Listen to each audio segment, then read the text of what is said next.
Hello everyone, and welcome back to our channel.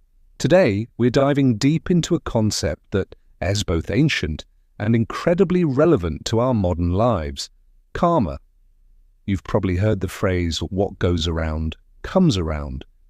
It's a simple way of looking at it, but the true essence of karma, especially from a Buddhist perspective, is much more profound and I believe much more empowering. The core idea is that karma spares no one, but it is always fair. So, what exactly is karma? In Sanskrit, the word literally means action.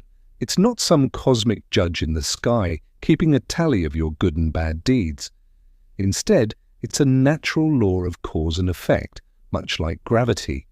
Every action we take, every word we speak, and even every thought we have is a cause that will inevitably lead to an effect.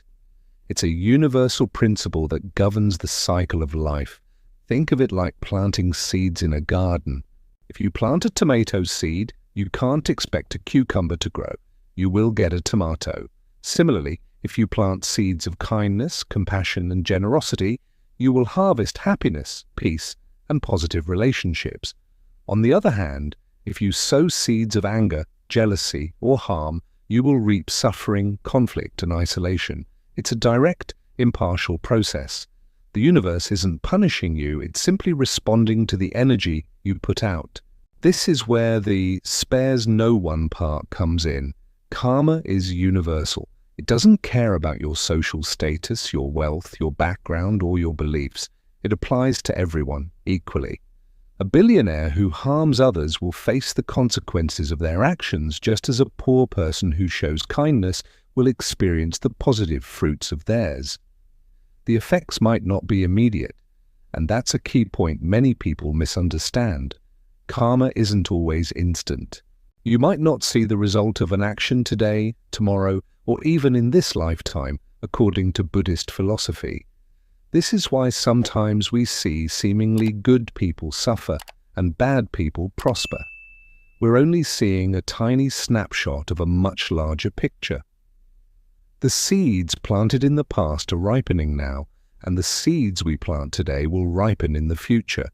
This can be a difficult concept to grasp because we love instant gratification and immediate justice.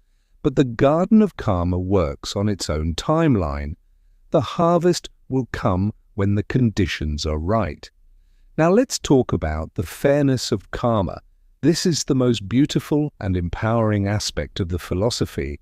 Karma is fair because it's entirely in your hands. You are the gardener of your own life. You are the one planting the seeds. This means you are not a victim of fate or chance. You have the power to shape your own destiny moment by moment. If you are experiencing hardship, the principle of karma encourages you to look inward. Instead of asking, "Why is this happening to me?" you can ask, "What seeds did I plant that led to this harvest?" And more importantly, what seeds can I plant right now to create a better future? This shifts your perspective from one of helplessness to one of profound personal responsibility and control. It's not about blaming yourself for past mistakes, but about empowering yourself to make better choices in the present. Every moment is a new opportunity. You can choose to react to a difficult situation with anger and resentment, planting more seeds of suffering. Or you can choose to respond with patience, understanding, and forgiveness, planting seeds of peace and resolution. The choice is always yours. This is the ultimate fairness of karma. It gives you the power to be the architect of your own happiness. Let's break this down into practical terms. How does this apply to your daily life? Think about a conflict at work.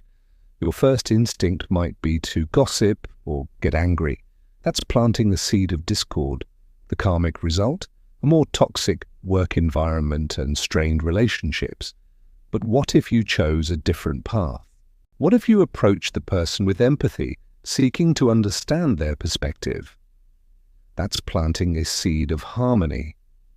The likely result is a resolution, or at the very least a sense of inner peace for having handled it with integrity.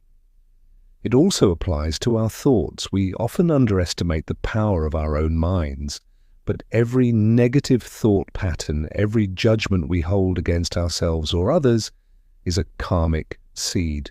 Cultivating a mind filled with negative self-talk will inevitably lead to low self-esteem and unhappiness. Conversely, practicing mindfulness, gratitude, and positive affirmations plants the seeds for a joyful and confident inner world. Your reality is a reflection of your mind. One of the common misconceptions is that karma is about punishment. It's not. It's about learning. The difficult experiences we face, the bad karma ripening, are not punishments. They are lessons. They are opportunities for growth. They shine a light on the areas where we need to change our actions, our speech, and our thoughts. If you touch a hot stove and get burned, the burn isn't a punishment. It's a direct, natural consequence that teaches you not to touch the stove. Karma works in the same way. It's a feedback system designed to guide us toward greater wisdom and compassion. When you truly understand this, it changes everything. You stop blaming the world for your problems and start taking ownership of your life. You realize that the power to change your reality lies within you, right here, right now. It's an incredibly liberating realization. So, how can we actively cultivate good karma? It starts with intention.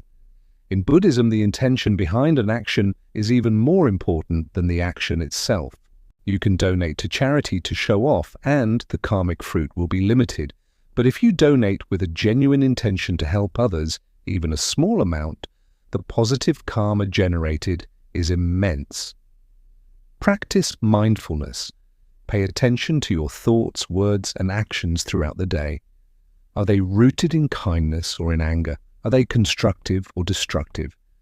This self-awareness is the first step toward making conscious, positive choices.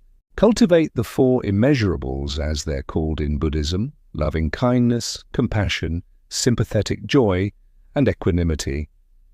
Wish for the happiness of all beings without exception. Feel compassion for those who are suffering. Celebrate the successes of others without envy. And maintain a balanced, calm mind in the face of life's ups and downs. By cultivating these qualities, you are planting the most powerful seeds for a happy and fulfilling life for both yourself and others. Remember, the law of karma is always at play. It spares no one because it's a fundamental law of nature, but it is always fair because you are the one in control. You are the sower of the seeds. So be mindful of the garden you are tending. Plant flowers, not weeds. Cultivate kindness, generosity, and wisdom. Your future self will thank you for the beautiful harvest. Thank you so much for joining me today to explore this profound topic. I hope it gives you a new perspective on your own power to create the life you want. If you found this video helpful, please give it a like, and don't forget to subscribe for more content on philosophy and personal growth. Let me know your thoughts on karma in the comments below. Until next time, be well and be mindful.